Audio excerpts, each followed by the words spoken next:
Jason, talk about the landmark Citizens United ruling and what it really means for issue groups, corporations, etc. Citizens United is a huge Supreme Court decision that basically gives the First Amendment freedoms back to issue advocacy groups and allows them to spend unlimited money on independent expenditures, which is advocacy for or against a candidate. So instead of saying, call Bob Dole and tell him not to raise taxes, you can actually say, vote for or against Bob Dole, depending on the perspective of your group.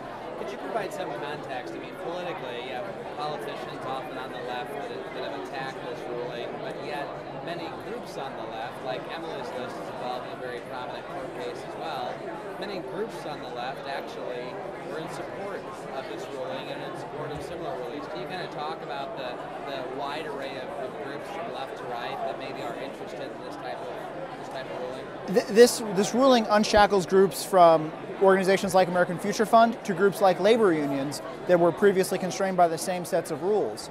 I think the concern from Democratic politicians is they feel like if corporate America wakes up to the power that this ruling actually gives, they're going to get overwhelmed because the unions just couldn't keep up. The problem is it's a 70-year-old rule that was overturned, and it's going to take a long time for sort of corporate America to wake up to the new power that the Supreme Court just gave them. Because there's nobody in business today that understands or operated in an environment when they had the power to spend as the court just said they could spend. My understanding is that the Deputy Solicitor General, when he was in front of the Supreme Court, actually entertained notions that the government should have the ability to ban books. The government should have the ability to ban movies. Can you expound on that? Is that true? Citizens United actually started out as a very narrow issue about whether video on demand and a couple of other sort of down-in-the-weeds provisions of the FECA and BICRA should be overturned. And then an oral argument in March of 2009, they got into, a number of the justices asked the Deputy Solicitor General, who was arguing the case for the government, what about different forms of media? Could the government prohibit or limit, because right now the electioneering communications provisions that were at issue were only about broadcast.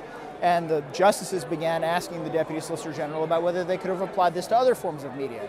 And eventually he pretty much said, yes, the government would have the power to ban books if they were published by a corporation.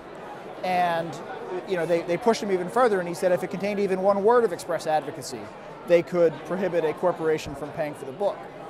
So fast forward to June, when everybody expected the decision, and the court instead ordered additional briefing, and particularly on this point about corporate expenditures.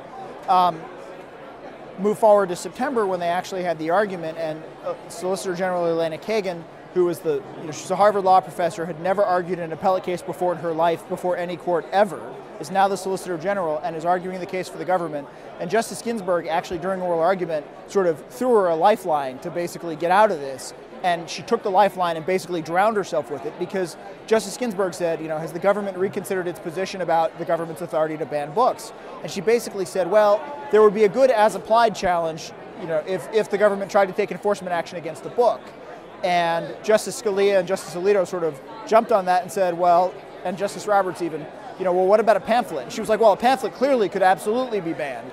And it was like, okay, well, now you're getting into, was it a 35-page book or a 16-page pamphlet? And if it's a 16-page pamphlet, the government can ban it. And needless to say, arguing in front of American judges that the government can ban speech just didn't sit well with the justices, and that was reflected in the decision that came out in January.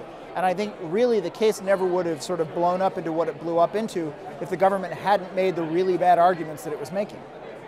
Don't you find it fascinating that in the end you actually had a government official who's there to represent the people and actually made an argument like that? It was absolutely. I actually was giving lectures at a couple of law schools in the fall about the case, and I titled that section of my talk, How Not to Argue a Case, and I said, never argue to an American judge that you'd like to ban, that the government has the power to ban books, and yet that's exactly what the Justice Department did in this case, and I think that's what wound up with the bad result, well, not the bad result, for the government's perspective, the bad result we wound up with is because they argued the case so horribly.